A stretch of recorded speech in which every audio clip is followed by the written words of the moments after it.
Before attending Formula E, most of the motorsports event I photographed were rallies and hill climbs. Formula E was my first major circuit racing event. Looking back now, it wasn't the cars that taught me the most. It was the environment around them.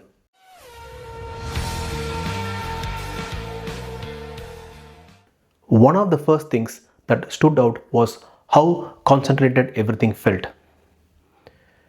In a circuit racing environment, so much of the activity happens within a relatively small area. Everyone working around the same event at the same time. It gave me a different perspective on how an international championship operates. Very quickly, I began to appreciate how much work takes place long before the race itself begins. The atmosphere was also different. Part of that came from the sound, or more accurately, the lack of it. For anyone familiar with traditional motorsport, it's something you notice immediately. You still hear tires, you still hear acceleration and braking, but the overall environment feels different. At first, it feels unusual.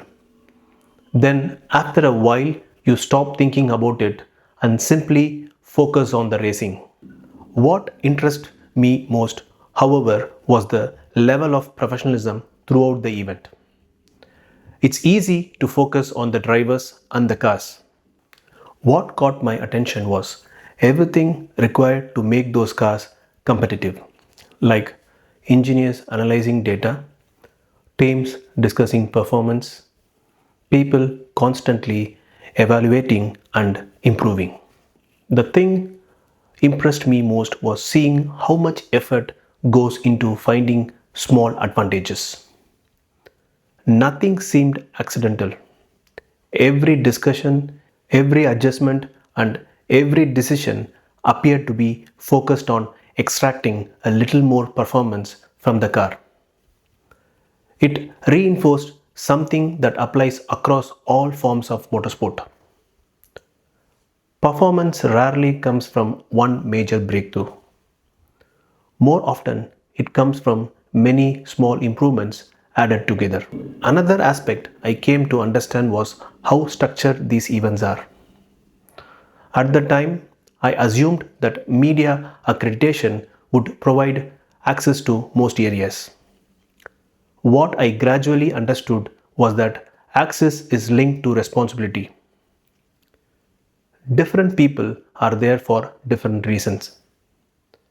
And once you understand that, the different level of accreditation make perfect sense. Not everyone needs access to the same place. Another memorable part of the experience was Monaco. Like many motorsport fans, it was a circuit I had seen countless times on television before visiting in person. What stayed with me wasn't simply the circuit itself.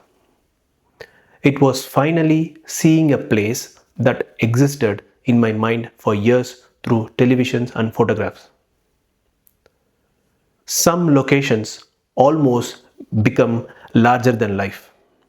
Then one day you find yourself standing there with a camera, and suddenly they become real. The same was true of Formula E itself. It wasn't just my first time visiting those events.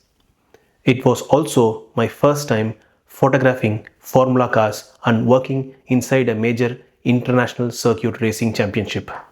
That experience gave me a perspective on motorsport that I simply didn't have before. Formula cars required a different way of thinking, not because they were difficult to photograph, but because the environment around them was different. The way you move around an event, the way you plan your day, even the way you approach certain photographs. It was a different workflow from what I was used to. And adapting to that was part of the experience. The interesting thing is that although the environment was different, many of the fundamentals remained exactly the same, like preparation, teamwork, competition, and that constant desire for performance. The cars may be different, the sound may be different, but the objective remains exactly the same. And that's probably what I remember the most. This is Ganesh from Raceweek. Thanks for watching. See you in the next one.